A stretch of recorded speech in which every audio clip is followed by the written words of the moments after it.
আদি কবি বাল্মীকি, যাকে অভিশাপ দিয়ে, যে জাতিকে অভিশাপ দিয়ে শুরু করেছেন রামায়ণ, সেই জাতির একটি ছেলে, নাম তার একলব্য। সে যদি নায়ক হয়ে ওঠে, সে যদি রাজা মহারাজার ছেলের থেকেও বেশি গুণবান হয়ে ওঠে, বড় যোদ্ধা হয়ে ওঠে, তাহলে কি বর্তমান যে সমাজ ব্যবস্থা বা সেই সময়কার যে সময় ব্যবস্থা, সেটা কি মেনে নেবে? নেওয়ার কথা না। সেই একলব্য, যিনি ছিলেন মহাভারতের যত ধনুর্ধর যোদ্ধা আছেন তার সবার চেয়ে বেশি সক্ষম এবং যোগ্য, অর্জুন থেকেও যোগ্য, কর্ণ থেকেও যোগ্য, দুর্যোধন থেকেও যোগ্য, যার ধনুর্বিদ্যা, তীর ধনুকের যে দক্ষতা,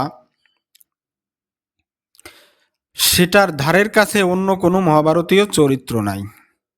তিনি হচ্ছেন একলব্য। এবার প্রথমেই যে তোমারে বললাম যে মহাকবি বাল্মীকি যে জাতিকে অভিশাপ দিয়েছিল, কি অভিশাপ দিয়েছিল? তো সেটা আগে তোমার জানতে হবে না? সেটা হচ্ছে যে মহাকবি বাল্মীকি একদিন তার এক শিষ্যকে নিয়ে একটা সরোবর, বা যাকে বলে নদী অথবা কুয়া, তার পাশ দিয়ে তিনি সেখানে বসে তিনি প্রকৃতির শোভা বা প্রকৃতির অপরূপ দৃশ্য তিনি দেখছিলেন। তখন তিনি দেখলেন আসলে এই সরোবরের পানি এত স্বচ্ছ, এই জল এত স্বচ্ছ যে সেখানে আয়নার মতো মুখ দেখা যাচ্ছে, এবং এখানের ভিতরে যেসব জলজ প্রাণী, মাছ যেগুলো বাস করে, সেগুলো খুব স্বচ্ছভাবে দেখা যাচ্ছে। তার মনে হলো এইখানে যদি আমি স্নান করতে পারি তাহলে আমার মনে এখানে শান্তি হবে। হ্যাঁ, এটা যেন একদম খুব চমৎকার কাচের জল। তো সেখানে এই এক ধরনের সারস জাতীয় পাখি, যাকে ক্রঞ্চ পাখি বলে বা সারস পাখি, এরা সেখানে সেই ভেসেছিল আর খেলা করতেছিল। তো খুব চমৎকার পরিবেশ, একটা ভালোবাসাময় সৌন্দর্যময় পরিবেশ। তো তখন হুট করে একটি তীর এসে লাগলো পুরুষ সারস পাখিটার বুকে, আর পাখিটা যন্ত্রণায় ছটফট করছে। তার রক্তে পুরা সরোবরের পানি, মানে মানে পুরো পানি, সরোবরের যে জল আছে, এটা কি হয়ে যাচ্ছে, লাল হয়ে গেছে। কি একটা বিভৎস দৃশ্য। হ্যাঁ, তার দেহ থেকে পানি পাচ্ছে, আর নারী সারস পাখিটা চিৎকার করছে, মানে যন্ত্রণায় কাতরাচ্ছে, মনে হচ্ছে যেন গগন বিদারী দুঃখের সানাই বাজছে, এরকম একটা অবস্থা। এটা দেখে বাল্মীকি মুনি তিনি বকড়ে গেলেন যে কি অবস্থা, এত চমৎকার একটা দৃশ্যের ভিতর এরকম একটা নিষ্ঠুর কাজ কে করলো, কে করলো এই কাজটা? তখন তিনি চারপাশে তাকাই দেখতে পেলেন একজন ব্যাদ বা শিকারী যা বলে, অর্থাৎ তারা শিকার করে জীবিকা নির্বাহ করে, বা নিষাদ, তাকে ভালো একটু সুন্দর ভাষায় বলে নিষাদ। এরকম একটা পরিবেশ, সে প্রেম করছে বা সঙ্গম করছে, এরকম একটা পাখিকে সে মেরে ফেললো বা আঘাত করলো। তখন তার মনে দুঃখ জেগে উঠলো, ইয়ার মনে, ব্যাস কি বলে, রত্নকর, পূর্বের রত্নাকর দস্যু, পরে বাল্মীকি মুনির মনে। তো তিনি বললেন, একটা শ্লোক তিনি লিখলেন, মা নিষাদ। এটা পুরো শ্লোকটা আমি পারবো না, যেটা বাংলায় বলি। বাংলায় বললে এরকম আসে যে, হে ব্যাদ, তুমি অনন্তকাল শান্তি পাবে না, তুমি কোনোদিন শান্তি পাবে না, প্রতিষ্ঠা পাবে না তুমি, কারণ তুমি হত্যা করেছো প্রেমে মগ্ন পাখি। মানে একটু প্রেমে যখন একটা পাখি মগ্ন ছিল, এক জোড়া পাখি কপত কপতি, তুমি তাদের একটাকে মেরে ফেলেছো, তোমার শাস্তি হলো যে তুমি কোনোদিন শান্তি পাবে না, প্রতিষ্ঠা পাবে না। You will find no rest for the long years of eternity, for you killed a bird in love and unsuspecting. মা নিষাদ প্রতিষ্ঠাং। তো এই যে আদি কবির আদি কবিতা, অর্থাৎ শোক থেকে তিনি লিখলেন কি শ্লোক। এটাই কিন্তু সংস্কৃত সাহিত্যের প্রথম শ্লোক। শোক থেকে কি হলো, শ্লোক হলো, এই জন্য বলে শ্লোক। শোক থেকে হয় শ্লোক। নিহত পাখির শোক থেকেই কি হলো, সৃষ্টি হলো শ্লোক। এই আদি শ্লোকের রচয়িতাকে বাল্মীকি, আদি কবি। তো এই যে বললাম, এই ব্যাধের বা নিষাদ, এটা তো গেল রামায়ণের কাহিনী। এই নিষাদ বা একজন ব্যাধের পুত্র, তার নাম একলব্য। তো তিনি ধনুর্বিদ্যায়, তো যারা আদিবাসী ধরা হয় কিংবা অন্য আর্য নয় অনার্য, এরা তো ধনুর্বিদ্যায় শিকার করে খায়, প্রচুর তাদের ইয়ে হয়, দক্ষ হয়। তারা গাছের ডালের পাখি মেরে খায়, তারপরে মাটিতে বাস করা বিভিন্ন প্রাণী মেরে তারা শিকার করে খায় আর কি। শিকারী প্রজাতি যাকে বলে, এরা তো হবেই। এরা ন্যাচারালি জন্ম থেকে কি এরা শিকারী। প্রকৃতিকে এরা বুঝে, গাছ প্রাণীকে বুঝে। কিন্তু যারা কৃত্রিম শিকারী, যেমন রাজার ছেলে বা রাজাদের ছেলে, যেমন অর্জুন, এ পাশে তুমি ধরো যুধিষ্ঠির, কর্ণ কিংবা দুর্যোধন, এরা তো শিখেছে গুরুর কাছে, বুদ্ধি পরম্পরা এরা শিখেছে। এরা হলো শিক্ষক, শিক্ষা শিখে পেয়েছে। আর এই যে নিষাদ পুত্র বা ব্যাধের পুত্র, এরা হলো ডিএনএ ক্রমে, ডিএনএতেই এটা আছে, এরা জন্ম থেকেই শিকারী। তো এরা তীর ধনুকে তো পারবেই। এদের হলো হচ্ছে প্রাকৃতিক, প্রকৃতির সাথে সংযোগ। আর এটা হচ্ছে মনে করো যে প্রসেসড ফুড। এই যে দ্রোণাচার্য, যে যাদের গুরু, অর্থাৎ দুর্যোধন, দুঃশাসন, যুধিষ্ঠির, অর্জুন, ভীম, কর্ণ, দ্রুপদের ভেতর ধৃষ্টদ্রুম, হ্যাঁ, অশ্বত্থামা, এরা তো প্রসেসড, অর্থাৎ এরা ট্রেনিং এর ফলে, যেমন মিলিটারিতে যেমন ট্রেনিং হয় কিংবা কোনো চাকরির ক্ষেত্রে যেমন ট্রেনিং হয়, এই ট্রেনিং এর ফলে এরা দক্ষ। আর ও হচ্ছে ন্যাচারালি সে দক্ষ। তো ওই যে যখন হস্তিনাপুর রাজা, মহাভারতের কাহিনী, তখন হস্তিনাপুরের পাশেই জঙ্গলে তারা বাস করে, সেটা হচ্ছে নিষাদ বা ব্যাত প্রজাতি। তো এই ব্যাত প্রজাতির ছেলে একলব্য, তার মনে হলো যে তিনি যে পুরু বংশের যে অস্ত্রগুরু দ্রোণাচার্য, তার কাছে তিনি কি করবেন, অস্ত্র শিক্ষা করবেন। এখন উনি আসছেন, একলব্য আসছে দ্রোণাচার্যের কাছে, গুরুদেব আমি আপনাকে কাছে অস্ত্র শিক্ষা গ্রহণ করতে চাই।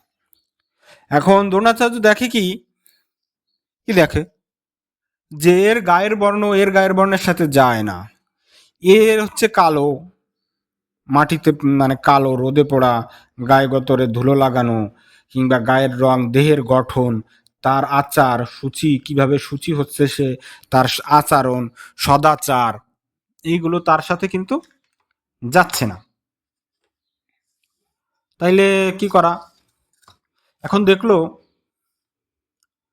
যে এই যে একটা ভিন্ন প্রজাতির বলে না, ভিন্ন আচার আচরণের লোক, একে যদি এই যে রাজার কুমার যারা আছে, অর্জুন থেকে শুরু করে ভীম, নকুল, সহদেব, দুঃশাসন, দুর্যোধন, এদের সাথে যদি সে শেখায়, এর যে আচরণ, এটা এদের ভিতর সংক্রমিত হতে পারে, পারে না? সংক্রমিত হতে পারে। এবং এমন হতে পারে যে তার কিন্তু প্রাথমিক তার দৈহিক গড়ন এবং তার গুরু, তো অস্ত্রগুরু, তার আচার ব্যবহার এবং তার ধনুক ধরা সবকিছুতে সে কিন্তু বুঝে ফেলছে এ কিন্তু এই রাজার কুমারের থেকেও বেশি যোগ্য, এবং সে, তার ভিতর যে দক্ষতা আছে, এটা কিন্তু সবাইকে ছাড়িয়ে গিয়েছে। সুতরাং একে যদি অস্ত্র শিক্ষা দেওয়া হয়, তো রাজার কুমারকে ছেড়ে যাবে, ছাড়িয়ে যাবে। মানে এই যে রাজাদের কুমার আছে পঞ্চপাণ্ডব, আর ওই যে 100 ভাই এবং অন্যান্য, এদেরকে সমাজের যে উচ্চ শ্রেণীর শিক্ষক হচ্ছে দ্রোণাচার্য, এদের তো ছাড়িয়ে যাবে। আর সে হচ্ছে, দ্রোণাচার্য হচ্ছে কি, এই এলিট শ্রেণীর বা রাজাদের ধৃতরাষ্ট্রের অন্যে পালিত একজন বা বেতনভোগী একজন শিক্ষক।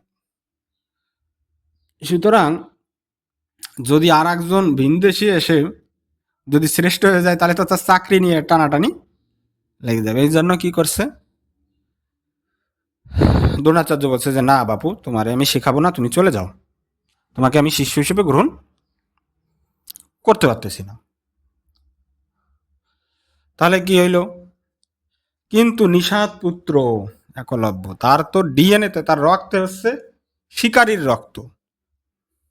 তো হেরিটেজ সূত্রে সে যে দক্ষতাটা পেয়েছে, আর সে এখন মনস্থির করছে যে সে বড় ধনুর্ধর হবে, সে তো পিছু হটে যাওয়ার লোক না। একলব্য কি করছে, মনের দুঃখে বনে চলে গেল। মনের দুঃখে বনে চলে গেছে, বান্দরে কয় পিঠ চুলকায় দেয়, এরকম একটা অবস্থা। তো সে মনের দুঃখে বনে যায়, পিঠ আর চুলকানোর বান্দরে সুযোগ পায় নাই। সে কি করছে একলব্য, একটা মাটির মূর্তি বানাইছে দ্রোণাচার্যের। দ্রোণাচার্যের মাটির মূর্তি বানাইয়া তাকে সে গুরুর স্থান দিয়েছে, যে এই আমার গুরু, এর কাছে আমি সমস্ত শিক্ষা গ্রহণ করব। তো কঠোর তপস্যা, নিয়ম, অধ্যবসায়, শ্রদ্ধার সাথে সে এই অস্ত্র চালনা, ধনুর্বিদ্যা অর্থাৎ তীর ধনুকের বিদ্যা চর্চা করতে লাগলো। কে? একলব্য। একাগ্র চিত্রে সে নির্জনতায় বনের ভিতরে সে এটা চর্চা করতে থাকলো। সে তার এই আত্মনিবেদন এবং অধ্যবসায়ের ফলে সে এমন দক্ষতা অর্জন করলো, যেটা সে সবাইকে অলরেডি তো ছাড়াই গেছে, তো ছোটবেলা থেকেই সবাইকে ছাড়াই গেছে, আর ওতে ছাড়িয়ে গেছে সবাইকে আর কি। এখন দ্রোণাচার্য তো মনে করো পঞ্চপাণ্ডব আর দুর্যোধনের শতপুত্র, গান্ধারীর শতপুত্র, এদের অস্ত্র শিক্ষা করে। তো মাঝে মাঝে তো একটু রেস্টের দরকার আছে, রিক্রিয়েশন, ফ্রাইডে যেমন সরকারি ছুটি থাকে এরকম। তো অস্ত্র শিক্ষা কেমন হলো, কি হলো, এটা শেখার জন্য তারা মাঝে মাঝে মৃগয়া করতে, মৃগয়া অর্থাৎ বনে শিকার করতে যেত, যে পশু পাখি, যে তুমি তো এতদিন শিখছো কি, বিজ্ঞানে যেমন থিওরিটিক্যাল ক্লাস আছে, আবার প্র্যাকটিক্যাল ক্লাস আছে, ব্যাং কাটে, সাপ কাটে, বেজি কাটে, তেলাপিকা। তো তুমি কি শিখেছো, এটা তুমি যাই বন্য প্রাণীর উপরে অ্যাপ্লাই করো, যে তুমি কি শিখেছো, what you have learn, your skill level. মানুষকে তো আর লাগাতে পারছে না তীর ধনুক, বা গদা দিয়ে পিটাতে পারছে না, তীর দিয়ে আঘাত করতে পারছে না। তো তুমি পশুর উপরেই লাগাও, পশু তো প্রতিবাদ করতে পারছে না। তো তুমি যাও, বনে যাও। তো এরকম একদিন এই পঞ্চ পাণ্ডব এবং ওই দুর্যোধনাদি এরা গেছে মৃগয়া করতে বা শিকারে। তো তাদের সাথে কি কি নিতে হয়, শিকারে গেলে তো মেলা কিছু নিতে হয়। মাছ ধরতে গেলে যেমন বড়শি নিতে হয়, জাল নিতে হয়, মাছ রাখার পাত্র নিতে হয়, আর মাছের আধার নিতে হয়। তো সেখানে জাল নেছে, দড়ি নেছে, রশি নেছে, সাথে কুকুরও নেছে। কারণ শিকার করলে সেটা তো এমন জায়গা যে লুকাবে কিংবা পড়বে পাখিতে তীর মারলে, যেখান থেকে মানুষ উঠে আনতে পারবে না। কিন্তু যদি কুকুর নেয়, পালা কুকুর নেয়, ওখান থেকে দক্ষ কুকুর বা শিক্ষিত কুকুর, এডুকেটেড ডগ, স্কিল ডগ, যেমন K9 বলে না, তাদের নিয়ে আসছে, নিয়ে গেছে। তো ভাগ্য এরকমই, দেখো সমান্তরাল বা চলে, যে নিষাদ পুত্র একলব্য যেখানে বিদ্যা চর্চা করছে, মাটির প্রতিমা গড়ে, মৃন্ময়ী, মাটির প্রতিমাকে কি বলে, মৃন্ময়ী বলে না, মাটি দিয়ে যেটা তৈরি তাকে বলে মৃন্ময়ী। আর কত কাল রইবি মাগো মাটির মূর্তির আড়ালে, এরকম আছে না। তো এরকম যে মাটির মূর্তির আড়ালে গুরুকে দেখে সে চর্চা চালায় যাচ্ছে। তো ওই একলব্য যেখানে জ্ঞান চর্চা করছে, অর্থাৎ চর্চা করছে, বিদ্যার সাধনা করছে বলতে হয়, বা বিদ্যা পূজা করছে, সেইখানে যে তারা এরা হাজির হয়েছে, সেই বনেই তারা শিকার করতে গেছে। দেখছো সমপাতন, ঘটনার সমপাতন কিভাবে, সমপাতন একটা ত্রিভুজ আর একটা ত্রিভুজের উপর কিভাবে সমাপাতিত হয়, বুঝছো না? ওরকম। এখন তো এই কুকুর বনে জঙ্গলে ডাকতেছে, কুকুর হুট করে দেখে যে এরকম একজন কালো রঙের মানুষ, মাথায় ঝাঁকড়া চুল, তাকে দেখে সে বনের ভিতরে এভাবে আছে। তো কুকুর তো সাধারণত কি করে, অপরিচিত মানুষ দেখলে ডাকাডাকি করে, ঘেউ ঘেউ করে ওঠে, ঘিউ ঘিউ ঘিউ ঘিউ করে ওঠে না, একটু বিস্কুট টিস্কুট দিলে ঠান্ডা হয়। কিন্তু এই বনের নির্জনতায় কুকুরের ডাক শুনে একলব্য বিরক্ত হয়ে গেছে। কি আমি এখানে অস্ত্র সাধনা করছি, সাধনার জন্য আমি এখানে, একটা কুকুর এভাবে আমাকে বিরক্ত করছে। সে তীর ছুটছে একসাথে 7টা। কুকুর ডাকা একটা ডাক দিছে, এর ভিতরেই 7টা সে তীর ছুটছে।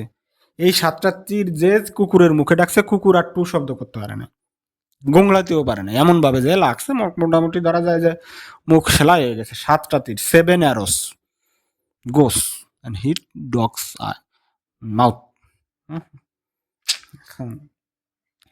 অর্থাৎ 7টা তীর যায় ওই কুকুরের মুখে লাগে, কুকুরের মুখ বন্ধ করে দিছে। তো কি হলো এখন, এই কুকুর তো বাঁচার জন্য পিছু দৌড় দিছে, পিছু টান দিছে, দৌড়ই যে তার মালিকের কাছে গেছে যে বাপ আমার মারিছে। কুকুর তো সাধারণত এই করে, দৌড়ই যে বলে ছোট বাচ্চারা আমার মারিছে। তো মারছে, ওর জন্য এরকম একটা ব্যবহার করবে যে আমারে মারছে, আমি ওর সাথে পারছি না, বাপরে ডাকে নিয়ে আসবে, বড় ভাইদের ডাকে নিয়ে আসবে, শিক্ষককে ডাকে নিয়ে আসবে, ওর জন্য এরকম করবে যে আমি একলব্যর সাথে পারছি না।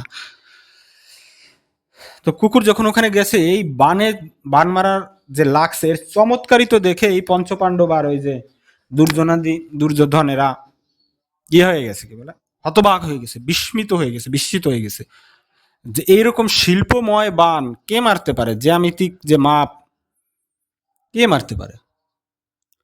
এ তো আমাদের কোনো ওস্তাদও শিখায় নাই, গুরুও শিখায় নাই, এভাবে কেউ শিখায় নাই। এটা কে, হু ইজ দিস ম্যান, যে আমাদের থেকেও বেশি স্কিল্ড কে হতে পারে। আমার উস্তাদ তো আমাকে বলছিল, আমার দ্রোণাচার্য আমার উস্তাদ, ট্রেনার তো আমাকে বলছিল আমার থেকে বড় শিষ্য আর কেউ নাই, আমি যেটা পারি এর পৃথিবীতে আর কেউ পারে না। কিন্তু এই আমি কারে দেখলাম, হুম, যে আমারে তো ছাড়াই গেছে, আমি তার দিকে, অর্থাৎ মনে করো যে ছোট একটা পাহাড় হিমালয়কে দেখছে, হ্যাঁ, অর্থাৎ পুঁটি মাছ দেখছে মাগুর মাছকে, অথবা মাগুর মাছ দেখছে তিমি মাছকে। সবার there is always a bigger fish in this sea. হুম, মানে সবসময় বড় কোনো কিছু থাকে। তো এরকম হতভম্ব হয়ে গেছে, পুঁটি মাছ যেমন তিমি মাছকে দেখলো, হ্যাঁ, যে কি দেখলাম আমি, হুম, এ তো কে এরকম দক্ষতা সম্পন্ন কে। তো তারা কৌতূহলিত হয়ে অর্জুন অর্জুন এবং তার সঙ্গরা আসছে, যে কোথায় সে তারা খুঁজে পাইছে একলব্যকে।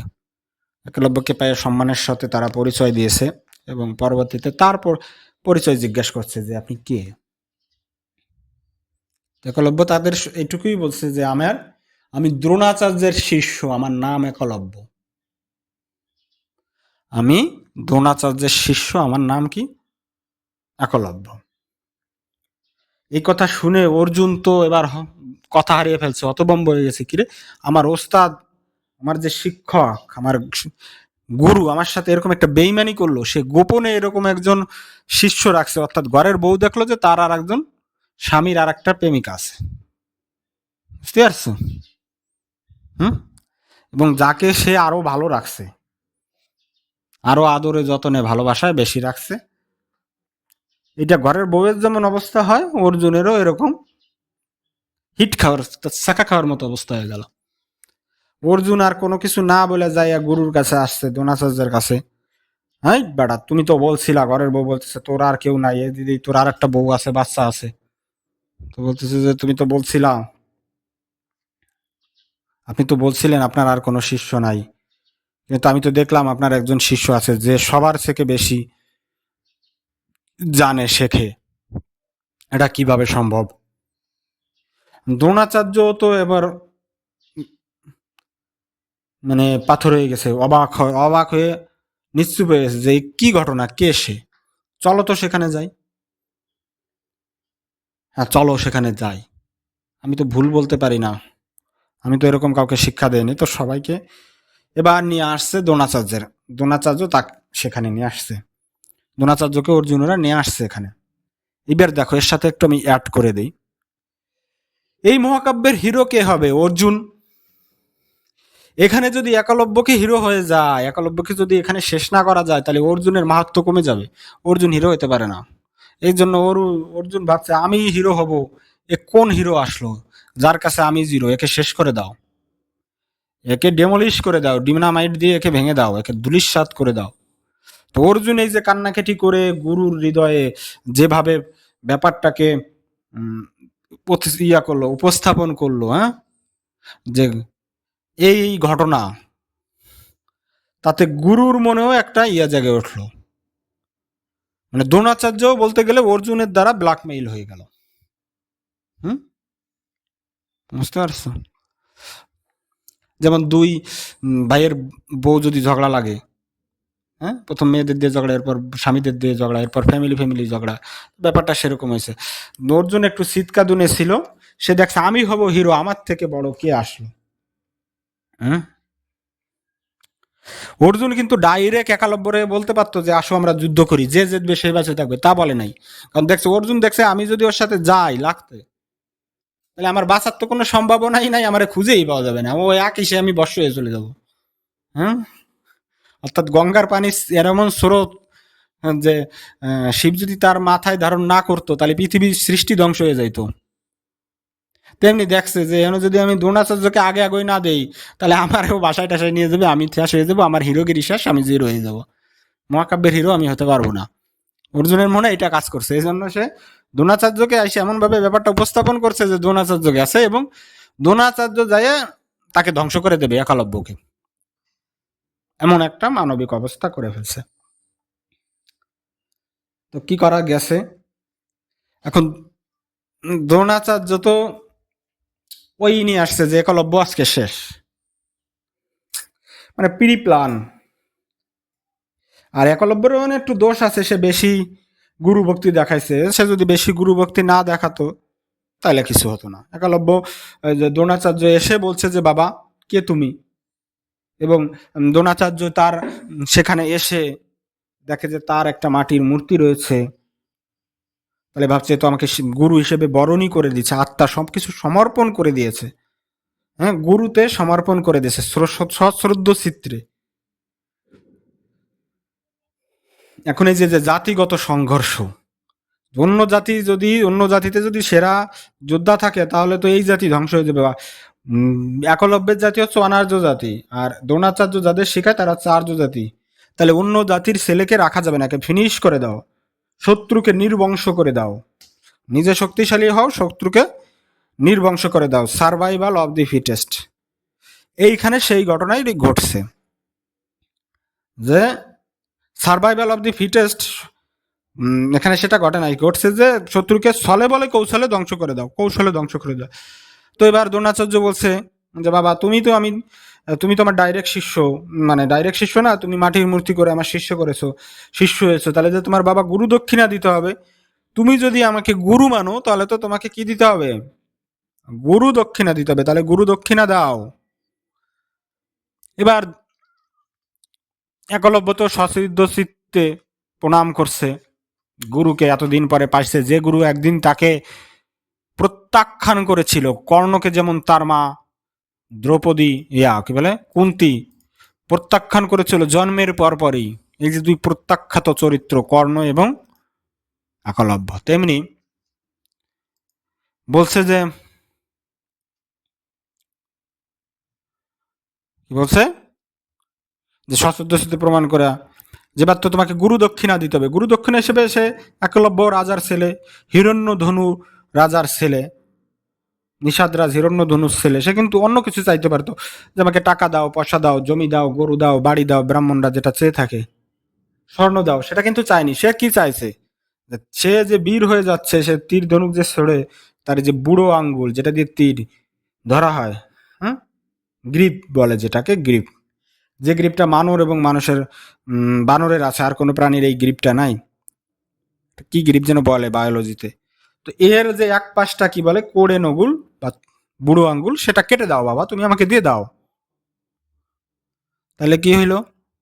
কত বড় স্বার্থপর ডিপ্লোমেটিক একজন পাবলিক, যে অর্জুনকে শ্রেষ্ঠ করতে, পাণ্ডব বংশ শ্রেষ্ঠ করতে, কুরু বংশ শ্রেষ্ঠ করতে, সে একজন নিম্ন বর্ণের উম, উম, যে রাজকুমার সে শ্রেষ্ঠ হয়ে যাচ্ছে এদের, তার শ্রেষ্ঠত্বের যে মূল যে চালক চালিকা, গাড়ির যেমন চাকা তেমনি মানুষের যে হাতের আঙ্গুল, সেটাকে সে কি করতেছে, গুরু দক্ষিণা হিসেবে চেয়ে ফেলছে। আর একলব্য বোকার মতো করছে কি, কেটে দিয়ে দিয়েছে গুরু ভক্তি দেখানোর জন্য, যে গুরুদেব আমি তোমাকে এটা আমি তোমার হতে সমর্পণ করে দিলাম, কি দরকার ছিল বেটা একলব্য তোমার এটা দেওয়ার, না দিয়ে দিছে গুরু ভক্তি, হ্যাঁ মন প্রাণ দেয়া দেছে। তাইলে ইয়ে করলো দ্রোণাচার্য, এখানে তার ইয়া রাখলো, তার অর্জুনকে শ্রেষ্ঠ বানানোর কূট কৌশল প্রয়োগ করলো। দ্রোণা এটা কেটে দিল একলব্য। এবার একলব্য কেটে দিয়েই কিন্তু শ্রান্ত হয় নাই, সে পরবর্তীতে তার যে বাকি 4টা আঙ্গুল আছে এটা দিয়েই সে দেখলো যে তীর কিরকম নিক্ষেপ করা যায়, আগের মতো ক্ষিপ্রতার সাথে নিক্ষেপ করা যায় কিনা, কিন্তু দেখলো যে না, এটা সম্ভব না, যাচ্ছে না, কোনোভাবেই যাচ্ছে না। তখন কিন্তু সে হাল ছাড়েনি, সে এইভাবেই প্র্যাকটিস করে তার এই বর্তমান দক্ষতা পূর্বের দক্ষতার কাছাকাছি নিয়ে গেছে, যেটা কিন্তু পরবর্তীতে তাকে বীরের সম্মাননা প্রদান করবে। এবং যুধিষ্ঠির যে রাষ্ট্র যোগ্য করে সেখানে কিন্তু ওই যে অর্ঘ্য প্রদান করে যুধিষ্ঠির, সেখানে কৃষ্ণকে সে অর্ঘ্য প্রদান করে, কিন্তু সেখানে কিন্তু একালব্যের নামও ঘোষিত হয়েছিল যে একানব্বর মতো একজন মহাবীরকেও এই অর্ঘ্য প্রদান করা যেতে পারে বলে প্রস্তাব করেছিল কে, জরাসন্ধ, যাকে কৃষ্ণ মেরে ফেলে। হুম। তো এই যে তিনি গুরুর প্রতি ইয়া দেখে বুড়ো আঙ্গুল দিয়ে দিল। এবার কি হলো, একালব্য তো প্র্যাকটিস মানে তার চালিয়ে গেল, মানে তারপরেও সে বাকি যে 4 আঙ্গুল আছে এটা দিয়ে চালিয়ে গেল। এবং একলব্য পরবর্তীতে সময়ের বিবর্তনে একলব্য কিন্তু বুঝতে পারলো এই যে অর্জুন, কৃষ্ণ, শ্রীকৃষ্ণ এবং দ্রোণাচার্যের ষড়যন্ত্র কূট কৌশল বুঝতে পেরে সে এদের শাশ্বত শত্রু বনে গেল, অর্থাৎ চিরকালীন শত্রু হয়ে গেল। শত্রু হয়ে সে যোগ দিল কার সাথে, কৃষ্ণের যে মানে এদের যেটা পক্ষ বিপক্ষ, কৃষ্ণের বিপক্ষ জরাসন্ধ, চেদিরাজ, সে এখানে যোগ দিল। কি করলো, সে এখানে যোগ দিল, এই বিপক্ষ পার্টিতে সে যোগ দিল। যোগ দিয়ে মানে অর্জুনের বিপক্ষ পার্টিতে সে কি করলো, যোগ দিল। যোগ দিলে সে চাইছে আমি অর্জুনের কঠিন শত্রু হয়ে গেল। এবং এই যে মহাকাব্যের সৃষ্টিকার ব্যাসদেব, ইনি কিন্তু একটা কঠিন চালাকি দেখাইছেন, যে একলব্যকে কিন্তু মহাভারতের যুদ্ধ শুরু হওয়ার আগেই কৃষ্ণের হাতে তাকে নিহত দেখাইছেন। আবার হরিবংশে দেখাইছেন যে হরিবংশে বলছে যে বলরাম একলব্যকে দ্বীপান্তরিত করে ফেলায়। একলব্য যদি মহাভারতে দুর্যোধনের পক্ষ নিত কিংবা সেখানে যদি তাকে এন্ট্রি হতো, তাহলে কিন্তু যুদ্ধের মোড় কিন্তু ঘুরে যেত। সে কিন্তু অশ্বত্থামার মতো যে ইন্টারেন্স তার হতো, অশ্বত্থামা যেমন সৌপ্তিক পর্বে সব মেরে ফেলছিল সেটা হতো। এবং পঞ্চপাণ্ডব এত সহজে যুদ্ধ জিততে পারতো না, যেটা কিন্তু টের পেয়েছিল এই যে একলব্য, যে কৃষ্ণ এবং জরাসন্ধের যে যুদ্ধটা হয়, দ্বারকার যে যুদ্ধ হয়, সেখানে সে কিন্তু কৃষ্ণের সৈন্যদের এমন মার দেয় যে যাদব সৈন্যদের এবং বলরামকে এমন মার দেয় যে তারা পালাইছিল। এবং প্রত্যেকটা সৈন্যের মনে হয়েছিল যে কি আমি কি যে যম দেখতে পাচ্ছি, সাক্ষাৎ যমদেব দেখতে পাচ্ছি, সাক্ষাৎ যমদেব দেখতে পাচ্ছি, তারা সব পালাইছে। হ্যাঁ হ্যাঁ। তো কৃষ্ণের ভাই বলরামের সাথে শেষ যুদ্ধ হয় কার, একলব্যের। একলব্যের শেষ যুদ্ধ হয়, সেখানে কৃষ্ণ তো পূর্বেই মেরে ফেলছে যে কি বলে জরাসন্ধ, চেদিরাজ, এবং ওই যে তোমার মনে আছে কিনা বিশ্ব যে অম্বাকে তুলে নিয়ে আসছিল বিচিত্র বীর্যের কে বিচিত্র বীর্যের সাথে বিয়ে দেওয়ার জন্য অম্বা, অম্বিকা এবং অম্বালিকা তিনজনকে বিয়ে দেওয়ার জন্য সেই যে শাল্য শাল্যরাজ শাল্যরাজকে তুলে নিয়ে শাল্যরাজ সৌভাপিক, হ্যাঁ, সৌভপতি না সৌভাপতি, তার সাথে কিন্তু কি হয়, কৃষ্ণ যুদ্ধ হয়। তো যে মগধরাজ জরাসন্ধ, তার বন্ধু নরকাসুর, হ্যাঁ, তখন যে যুদ্ধটা হয় তখন কৃষ্ণ যে সৌভপতি শাল্যকে মেরে ফেলে, মগধরাজ জরাসন্ধকে মেরে ফেলে।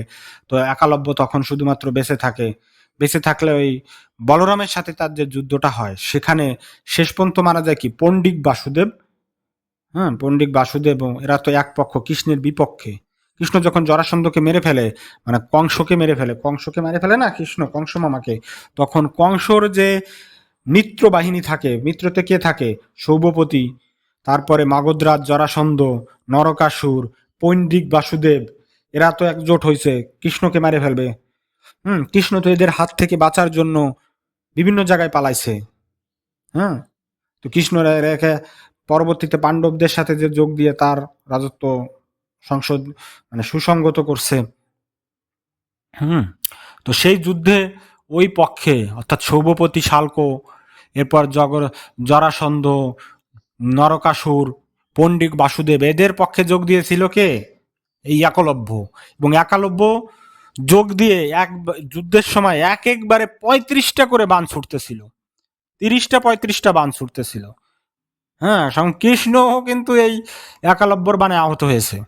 এবং ওই দিন রাতে কৃষ্ণর যে সৈন্যরা ছিল যাদব এবং বৃষি, এরা কিন্তু দিশেহারা হয়ে গেছিল একালব্যের অনিব অবিরাম যে সে তীর ছুটতেছিল। হুম, এবং সে ওদের বলছিল ওই কৃষ্ণের সেনাদের যে আমি একলব্য, আমি মহাবীর একলব্য। এ বেটা সত্য কি, তুই নিজেকে খুব শক্তিমান ভাবিস, এখন পালাস কেন, দেখ আমি একলব্য, আমি মহাবীর একলব্য।